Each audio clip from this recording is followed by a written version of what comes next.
गोरखपुर, जहां आस्था और सत्ता का संगम है। बीजेपी के लिए गोरखपुर सिर्फ एक सीट नहीं बल्कि उसकी नाक का सवाल है, क्योंकि 2018 के उपचुनाव को छोड़ दें तो 1991 से बीजेपी गोरखपुर सीट जीतती आ रही है। योगी आदित्यनाथ खुद गोरखपुर से 5 बार लगातार सांसद रहे हैं, मगर उनके मुख्यमंत्री बनने के बाद बीजेपी की तरफ से रवि किशन एक बार फिर मैदान में उतरे हैं और उन्हें टक्कर दे रही है समाजवादी पार्टी की काजल निषाद। महादेव बहुत बड़ा इतिहास करेंगे इस बार का इतिहास। यहाँ इस टाइम पे महादेव का नगाड़ा बजेगा। पिछली बार डमरू बजा था, क्योंकि पूज्य महाराज जी ने, मोदी योगी जी ने 7 साल में 1 लाख करोड़ रुपए का काम गोरखपुर की धरती पर किया है। केंद्र की योजनाएं और राज्य की योजनाएं, गोरखपुर आज एक स्वर्ग बन गया, एक नज़ीर पेश कर रहा है। ये चुनाव मेरी जनता का चुनाव है, ये काजल निषाद का चुनाव नहीं है। यहाँ काजल निषाद नहीं लड़ रही है, मेरी जनता लड़ रही है। ऐतिहासिक चुनाव है। 1 तारीख को हमारा जन्मदिन भी है, 1 जून को। तो जनता आशीर्वाद के स्वरूप हमको वोट देने वाली है। भर भर के वोट मिलेगा, आप देखिएगा। इंडिया गठबंधन की सरकार बनने जा रही है।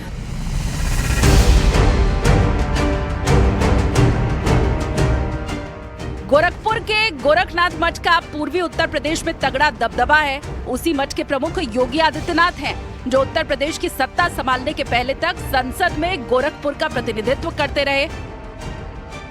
गोरखपुर में निषाद वोटर निर्णायक है और इस बार बीजेपी के लिए चुनौती ये है कि समाजवादी पार्टी काजल निषाद को टिकट देकर 2018 वाली अपनी जीत को दोहराने का दांव खेल रही है।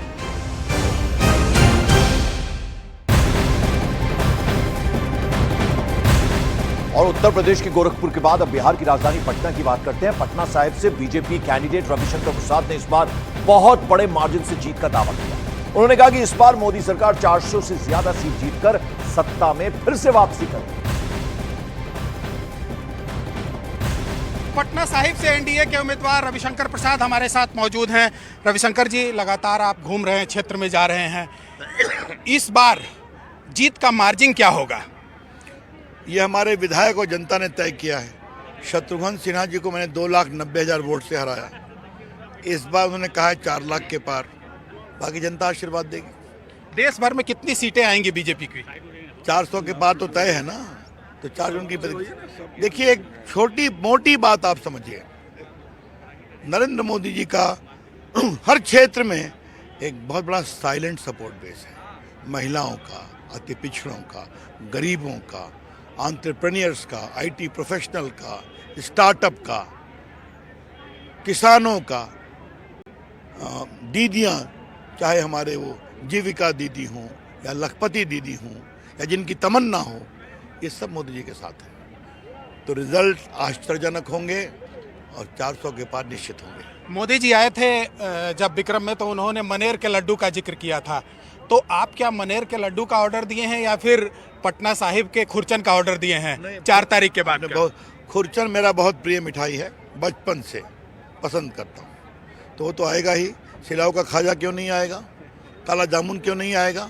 हाँ, बिहारी मिठाई आएगी, उद्वंत नगर का वो भी आएगा, क्या बोलते हैं उसको, खुरमा भी आएगा, धनुआ की लाई भी आएगी। तो हम लोग अपना पूरा उत्साह बिहारी मिठाइयों से मनाएंगे। तो पूरे उत्साह के साथ तैयारी हो चुकी है और अब इंतजार 4 तारीख का है जब काउंटिंग होगा। कैमरामैन सोनी के साथ चंद्रमोहन कुमार, पटना, न्यूज़ 18 इंडिया।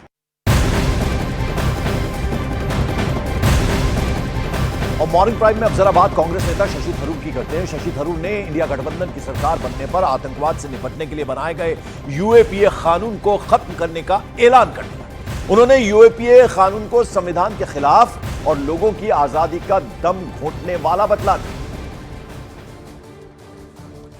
तो यूएपीए कानून पर जबरदस्त तरीके से हमला बोला है शशि थरूर ने और इस कानून को खत्म करने का उन्होंने ऐलान भी किया। उन्होंने यूएपीए कानून को संविधान के खिलाफ बताया और यह भी कहा कि यह लोगों की आजादी का दम घोंटने वाला कानून है।